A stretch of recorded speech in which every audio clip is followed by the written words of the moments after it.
We have already talked about the mindfulness on the body, the four great elements. Last week we talked about the feelings, mindfulness on feelings. So we are now today on the feeling as well. Feeling plays a great part in our life because we feel all the time. That differentiate humans from inanimate objects like trees, like all these wood and table. They do not have feelings. So humans is important. We have feelings. We feel all the time. In every consciousness there is feelings, even though many times we have indifferent feelings, feelings neither pleasant nor unpleasant, then that is called indifferent feelings. So we have the basic three types of feelings, and last week we talked about the pleasant feelings, which we recognize as happiness. Pleasant feelings when we see pleasant things, beautiful things, or we hear nice music, or we taste something suitable, or smell, or touch. Not too hot, not too cold. When we sleep, comfortable bed, then we feel happy. If we can have all these things in life, then indeed we are a very happy person. If we have live in a nice house, we have money to eat what we want, to buy all those beautiful things, to see, to taste, then indeed we have a very happy life. But on the other hand, if we come into contact with a lot of unpleasant things, see people you don't like, eat food that is not suitable, or you can't eat them, people who keep on scolding you, criticize you, then you feel very unhappy. So that's what happens when children run away from the house because their parents keep scolding them. So that's unpleasant. It makes them miserable and unhappy, even though they enjoy other senses, but the mind is stuck more on the object of being scolded. So they feel very unhappy. So it's called unpleasant objects. And so it is painful. So they try to run away from the pain. Now that is the nature. How we behave. We are attracted to pleasant things. Therefore we have pleasant feelings. And we keep running away from unpleasant things, unpleasant objects, because they are painful, because they are unpleasant. So our mind is constantly pulled left and right. One moment we can be happy, next moment we think of something sad, then we are very unhappy when we have unpleasant thoughts. But we think that feeling is there all the time, feeling is me. So give an impression that I feel, this is my feelings. So I feel unhappy, so I don't like it because I feel unhappy. But if it is another person that feels unhappy, it's quite okay because it's not me. Now we recognize this feeling as I, that this feeling belongs to me. But feeling is not there all the time. Feeling arises and it passes away. They are different feelings, not the same, but we recognize them as the same feeling, that is me, that is mine. But it's not the same feelings. When we see something pleasant, something beautiful, we feel elated, we feel happy. That is, the feeling arises to seeing consciousness. It is different from hearing consciousness. When you hear something pleasant, people praises, or nice music, then there is this nice feeling that arises. in the mind through the hearing consciousness. Now the seeing feelings and the hearing feelings, they are not the same type of feelings. They are different. One passes away, the other arises. There is this constant arising of different feelings and passing away. But it is because we do not meditate. We do not see things as they are. We get very confused. We think that feeling is ours or is mine. And when you cling to the feelings, it produces more pain. You do not let go of the feeling. You say, why? Why do they make me so unhappy? Why do they criticize me? Why do they scold me? Why must they do these things to me? You recognize this feeling of unhappiness that somebody has caused it. And you cling to it. So you become depressed. A lot of hate and anger, perhaps sadness and frustrations. But it is not so. These are all different feelings. Just as you taste and you enjoy the food, you have that feeling of taste. Hey, that's nice taste. I probably like to eat again like tomorrow. But do you think that the seeing feeling is the same as the tasting feeling? If it is the same, then you don't have to taste. Then seeing is enough if it is the same. Or hearing is enough. You don't have to see or taste. But it is different. After we see, we get tired. Then you say, okay, I want to go for food. After food, you say, okay, I go back, tune on my music. And perhaps I feel a bit tired. I lie down on my soft bed. Because these are different feelings. Different feelings. They arise and they pass away. Now, in the practice of meditation, as you develop the mindfulness on feelings, as you watch these happy feelings that arises, as well as this unhappy feeling that arises, you see the condition of its arising. You see they arise due to condition. They don't arise just like that. You can't pray to a supreme being and say, oh, please make my life be so happy, make me happy. It cannot be so.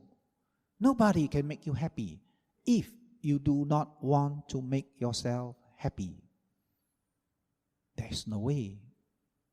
If somebody sit in front of you and say, you're so beautiful, you're so kind, you're so good, after probably half an hour, you say, don't say any more. You say one more time, I die. So that's enough. Hear too much. Nobody can make you happy. You can only make yourself happy.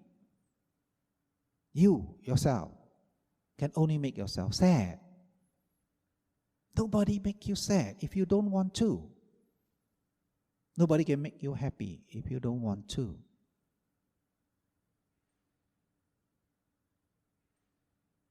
These objects conditioning our mind, and it appears pleasant and unpleasant objects that arises, it is not within our control. We cannot control these objects that arises, that it affects our mind. We cannot say, from now on, nobody say bad words about me. From now on, I don't want to see any ugly side. I don't want to see dirty things. I only see beautiful flowers. Can it be so? I only want to taste nice taste that I like to taste.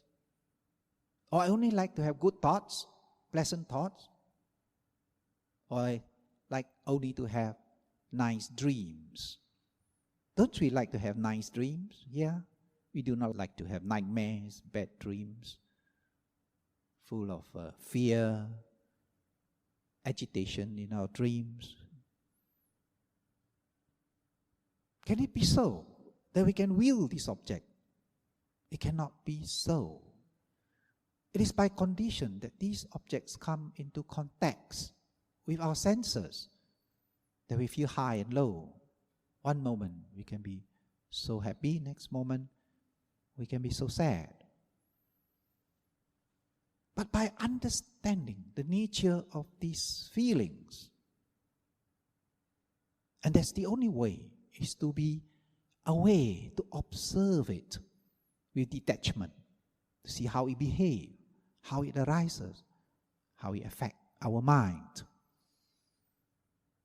And if it is negative, it produces a lot of anger, sadness, frustration. Do you want it?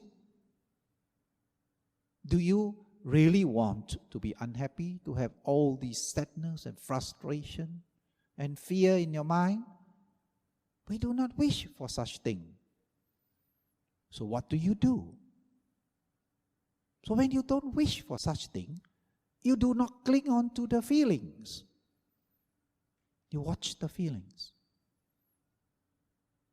When you watch the feeling depends on the input of our thinking. The more we think of these unpleasant things, the more our suffering endures, lengthens, becomes strong. The less we think of these unpleasant things, the sooner it disappears. That is the nature of this feeling as well as interaction with the mind. Now our meditation is seeing things as they really are, the nature, how it works, how feeling works, how mind works. That is our meditation. We call it mindfulness meditation or wisdom meditation. Knowledge, wisdom, to understand. And if we do not click onto this feeling, it dies away. Then the Buddha says, then we understand. Then we know the arising of feeling. Then we know the cessation of feelings. We know. So it is called a knowing meditation as well. Wisdom, knowing, understanding.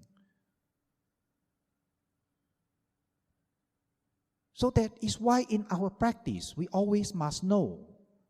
If you don't know, then you are sleeping. You are not meditating. You know what is happening. You know when your mind runs away. You know what you are thinking. You know, then you bring it back, rising and falling. You know when you are sleepy. You know when the body feels the pain, numbness, ache. You know. And that's all. You know. Knowing, mindfulness, balance of mind. We call it equanimity. We train our mind to be balanced. Not to be affected by the objects, by detachment, by seeing them at a distance. But once you grab onto the feeling, that it pulls you along, then you become very emotional. The whole day become very emotional. Sometimes we can be angry for hours and hours. Sometimes we can be angry for days because we refuse to let go. We refuse to let go of the objects in our mind that is so disturbing. Because you're not mindful, you make yourself unhappy.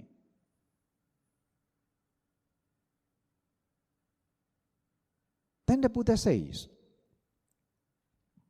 when experiencing a painful feeling connected with sensual things, he knows. When experiencing a painful feeling connected with spiritual things, he knows. Now what is this painful feeling connected to worldly things? He knows. Worldly things. We live in this world and we have so much worldly things. We have so much belongings, we have so much things, we have so much ambitions. We build castles in the air. A lot of things we want, but we can't have. That's painful feelings. We long for things which we can't have. We come into contact with things we don't want, people we dislike. And being with body and mind, we get sick, we grow old, we die, we see people die, we have fear. We think of our loved one dying, we have fear, we have sorrow.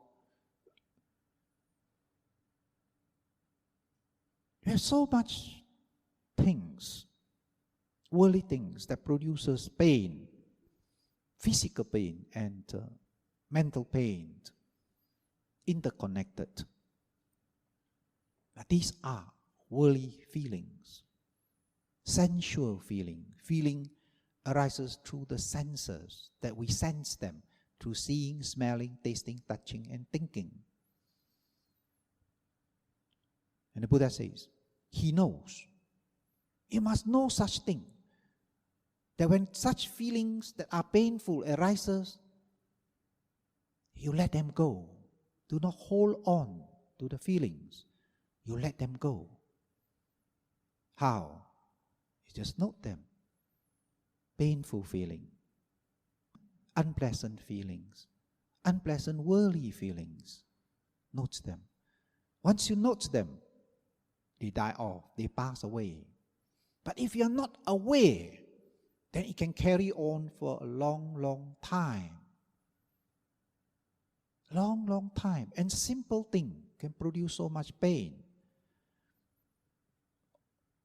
Long, long time ago, I was in India, and I was in all over the place, pilgrimage, and was doing some meditation.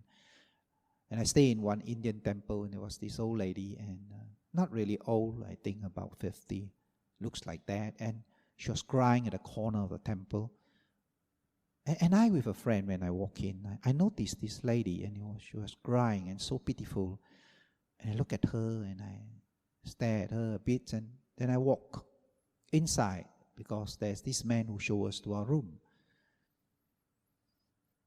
And we dress up, bathe, and come out for food. And I saw her still there, crying at the corner. So we went out for food, and we came back, and she was still there. And I asked the Indian man, why is she crying?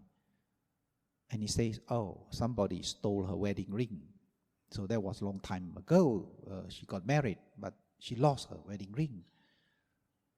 So I said, how much does it cost? Can I buy one and give her back? He said, no, he doesn't want any other. He can recognize that one, that wedding one. But it is not costly. But she only wants that one. He buy a better one, she doesn't want. She only wants that one. So she cried. And I was staying there a couple of days, and most of the time I see her crying. Or she sat there and just stared at the empty space. I took a great pity on her. Tried to talk to her, she refused to talk to me. So I said, okay. So after some time, I left the temple, went on, continued on to my journey. And after a couple of months, I met some friends who was there, and I said, did you see that old lady? How is she? They said, oh, that lady, she died of a broken heart. She passed away. I said, oh, but she's not that old. She looks quite young to me, about 50. But she actually died of a broken heart. Feelings. In Pali we say dukkha. Feelings hard to bear. She could not bear that painful feeling.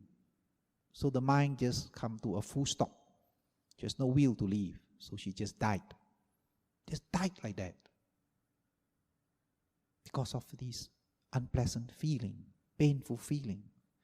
Dukkha, we call it suffering. But it's just a simple ring. But sentimental value is connected to the husband who gave her the ring, and the husband passed away. And that's the only possession that she has. But to us, it's just a ring. And it's quite a cheap ring. It's not that expensive. And she died because of that ring. She died because of that feeling. That feeling that is so hard to bear. That she has lost the ring. Now a meditator would never do that. A meditator would just watch that feeling. See it's arising, see it's pass away. If it is strong, keep on arising and passing away and rising and pass away. But you'll never die of a broken heart. You just watch their feelings. After some time, it just disappears. It becomes weakened and weakened and weakened, and that unpleasant feeling dies away. Worldly, sensuous, unpleasant feeling.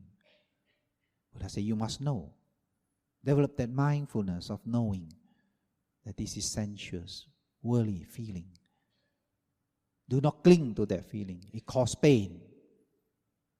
That's what suffering is. You could spend a great life, a great part of your life in suffering if you do not release the feeling, if you do not recognize it, do not practice meditation, cling on to such type of feelings. And you find that every day you become so sad and unhappy. And a lot of time you don't even know why. You just feel dissatisfied. And you blame a lot of person, a lot of people around you, your loved one, except your own self, because you don't understand what this feeling is. Then the Buddha says about the spiritual painful feelings. Now what is these spiritual painful feelings? Now this is not sensuous feeling. This is spiritual feelings. Now what is this spiritual unpleasant feeling? Now when you meditate, you will know that this unpleasant, painful feeling arises by way of body door. You feel itchiness, you feel pain, probably you feel numbness, or you sit, you feel a lot of heat on your leg or backside, perhaps stiffness, hardness. Then you have a lot of pain, aching pain, burning pain, and probably unbearable pain. But these are spiritual pain. Spiritual pain means that it is connected with our spiritual development, our spiritual practice. The pain that leads to non-pain. But the worldly sensual pain leads to more pain. That is the great difference between two of them, which the Buddha explained. That we must understand clearly the difference between these two types of pain. The pain that leads to non-pain and the pain that leads to more pain. Spiritual pain. Mindfulness. Knowing that this is pain, this body, the nature of this body is pain. So that we are not so attached to these body feelings, body pain. And the mind develops detachment, mindfulness, balance of mind. Only in the meditation do you get this type of feeling arises, itchiness, and you can watch it for half an hour until it disappears. In daily life, you would never have such type of experience. Why? You merely scratch it away. Finish. But in meditation, you learn to watch, stay still and watch. And you train your mind, separate, detach mind and object, mind and feeling, body feeling, until you can see the feeling arises and pass away, rises and pass away. The more you see it, the more the mind becomes strong and detached. That whenever the feeling encounter pain, the mind is free from pain because you have trained your mind in such way. Objects do not overcome the mind. They call it mind over matter. Mind is so strong.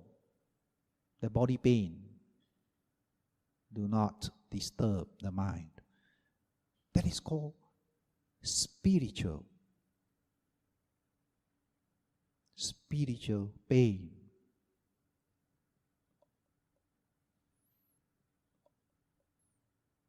The last one, we have neither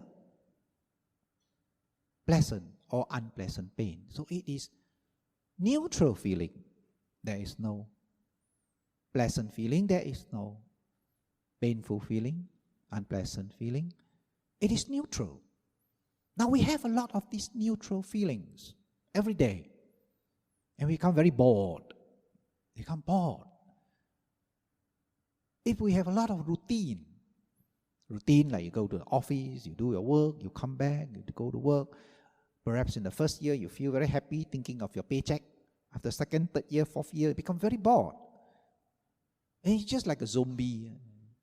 You just go take your bath and go to office, come back. Or if you drive a car, just encounter the jam, and then come back. Time of the day, you feel very tired. Probably eat your food and drop to sleep. Bored. Becomes very bored. You don't find your life pleasant, happy or happy feeling. You don't find your life disturbing. Well, your boss quite all right and not so. Don't keep scolding you. Your job, you can handle it. But you're bored. Neutral feeling. And that is the worldly, sensuous, neutral feeling. Feel bored. And when you feel bored, you feel unhappy. Because you want excitement. You want pleasant feelings. You don't want to have neutral feelings. Then you think, oh, I'm unhappy. I like to go to Switzerland. I like to go to England for a holiday. Maybe I got no money. I go Singapore, or probably I go Langkawi for a holiday. A break. You need a break because life is so bored. Worldly neutral feelings can also produce. You just turn over to negative mental state. Day in, day out, you do the same thing.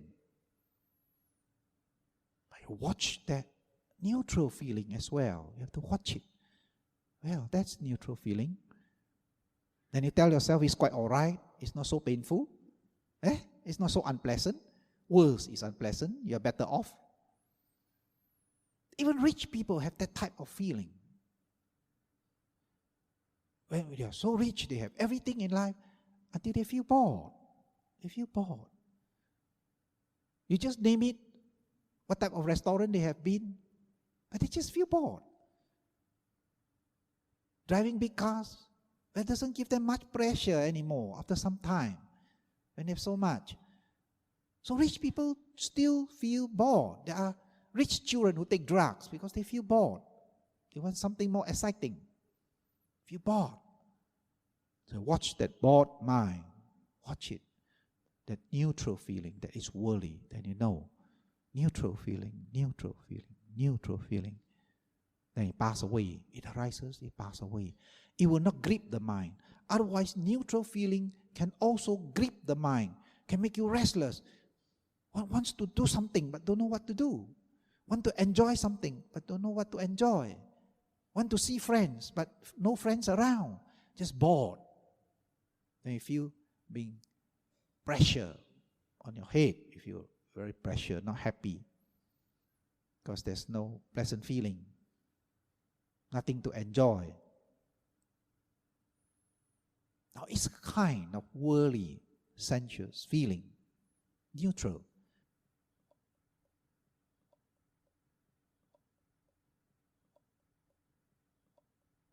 Now what about the spiritual neutral feelings? Now that is good. That is the one that you are practicing in your meditation. Whatever arises, mindfulness and neutral feelings. Sometimes we say balance of mind, but it is balance of mind is so close to neutral feelings. So it's neutral feelings. Sometimes you meditate. You have a very pleasant feeling arises, but the mind must still maintain neutral. Do not cling on to the pleasant feelings. If you cling to it, then it disappears because it is born out of purity of mind. Once you have that craving arises in your mind to have more, then it disappears. So you must not cling to it. So you know, pleasant mind feeling, pleasant body feeling, feel very light, feel floating, feel very nice sensation, feel very at peace with the whole world. Then you know, that is a very nice feeling. But you must maintain neutral, spiritual feeling. Away. Very pleasant feeling. Maintain balance of mind.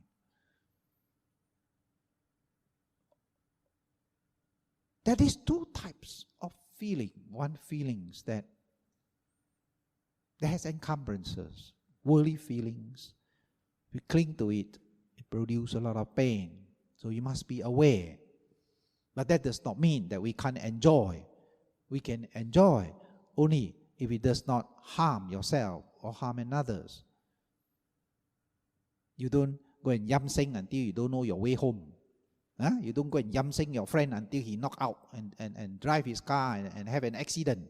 So that is bad. You have your enjoyment, but limitation. The middle path. You must also enjoy, but not harming others with your enjoyment. And as you develop your spiritual feelings, as you become more wholesome, your feelings, there are less unwholesome feelings. You don't depend so much on your sensual enjoyment. Otherwise, we need to have sensual enjoyment. If we don't have sensual enjoyment, we get very depressed. If you don't have nothing nice to see, not nice food to eat, nice sound to hear, or nice bed to sleep on, nice surroundings, ambience, you feel depressed. You feel that people have, you don't have. You feel very sad and depressed. So we need all these pleasant objects. If we lack the spiritual pleasant feeling, if we lack it, like the spiritual side of it, so we need this side.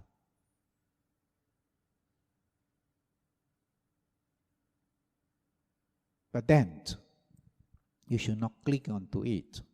Because once you cling onto it, it brings a lot of pain.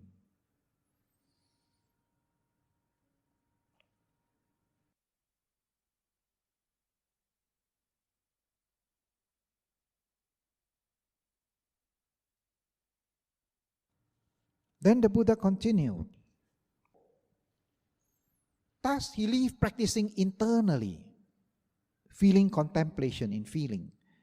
Thus he practiced externally, feeling contemplation in feeling. He practicing internally and externally, feeling contemplation in feelings. Now, he contemplate on his own feelings that arises, and he contemplate on feelings externally. Now he become sensitive. Become sensitive. You don't harm yourself. You don't hurt yourself. Neither do you harm others or hurt others. You become sensitive to others' feeling. That if I say that, I do that, would I harm him? Would I hurt his feeling? Now, if you are sensitive, then the chances are you will not hurt another person. Become sensitive, especially your loved ones. Speak nicely. Not speak when you are with unpleasant feeling, not when we are full of anger. You know that when you are full of anger, what you say is never good. When you are in anger, just shut up. Keep quiet. Just walk away. Just do some other things until that unpleasant feeling subside, disappear, arising and disappearing, subside. Now, if people are able to do that, then the world is more peaceful. It's a lot of times when we have all these hurts, unpleasant feelings, that we say a lot of things we do not mean. There are fights, killings, and harming one another because we are not aware of our feelings, that when we are angry, we should not speak. The same way as when others speak angry words, we watch their feelings. We watch, oh, it is unpleasant feeling. There's angry feelings, unpleasant feelings. Do not identify with the person, that he's such a person, that he injures you, he hurts you, he speaks such thing. It's just that feeling, like internally. Just as when you're angry, you speak like that. Now the same way that when there is anger externally, they speak like that. And the same phenomena that it arises and disappears internally, it will also arise and disappear externally. It is very useful when you are in a family, especially with your spouse. So most of the time, because you are near your spouse all the time, and therefore you quarrel with your spouse more often, because you see each other all the time. So there are more chances to quarrel, because we have different ideas, different perception. So if you watch the feelings, that okay, he's not in a good mood, or she's today not in a good mood, okay, watch that feeling. Then you see it arise, you see it disappear. The more you see feelings, the more you know the nature of feelings. That it is not somebody. The feeling arises because of anger. And when it arises, it will cease. It is not that somebody. It is just feelings. Which the Buddha says that there's only this feeling is now clearly established in him. There's this knowing that it's only feelings. It arises and it passes away.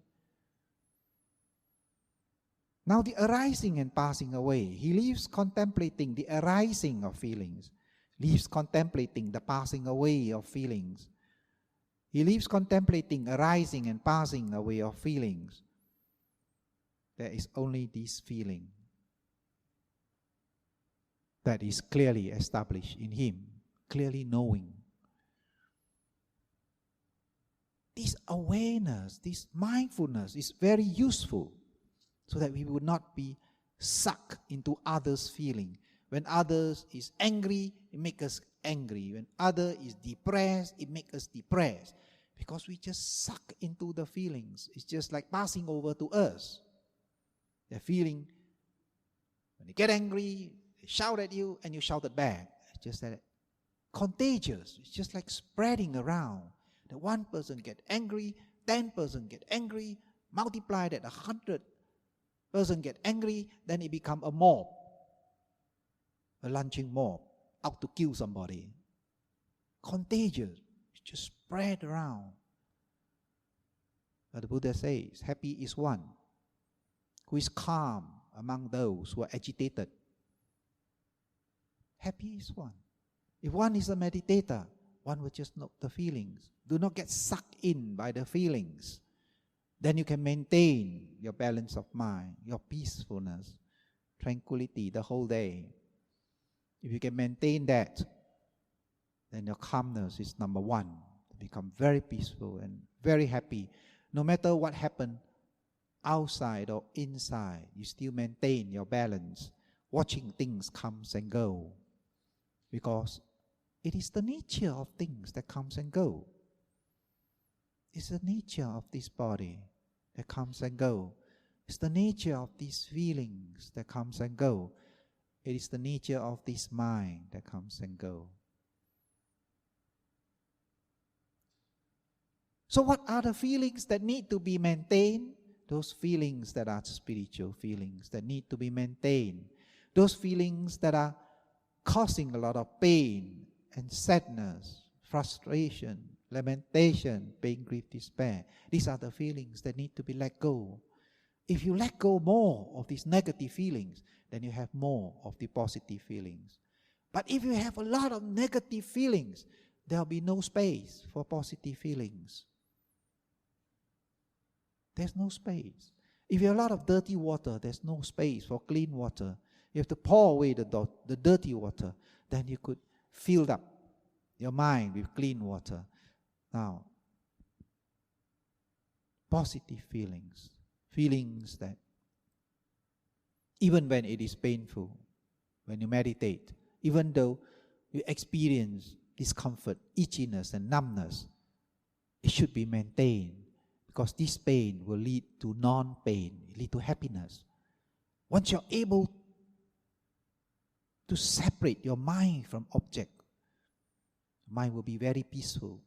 Objects no longer can control the mind. So that pain is a strong object for your mind to practice. If you are able to do that, to separate your mind from this painful object, then the other is very easy. Neutral object is easy to detach. Even so is happy objects. Happy feeling is easy to detach if you are able to detach of the painful feelings. So it is a very strong object for our meditation. Don't scratch it away. Don't fight against it. Just watch it. Knowing that this is spiritual pain.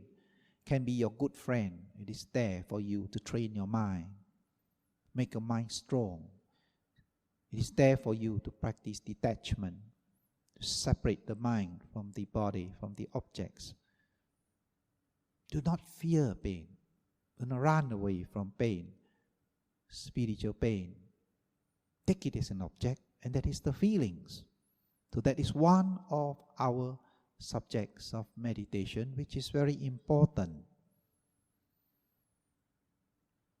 Wisdom meditation, this object is very important, nature object. Concentration object, very simple, just have one object. We can have a chanting, can have just om, om, om, om, om, finish. Everything don't know, just om, just peace of mind, om, om, om, om, finish. Or just a Buddha image, or just an image, look at it, close your eye, and the image stuck in your mind, then you feel very peaceful. Or chanting, and just do your chanting, 1 hour, 2 hours, very peaceful. And that is just concentration. But more important is the practice of wisdom, because you know suffering, know the cause of suffering, know how it arises, how we can get rid of suffering if we practice.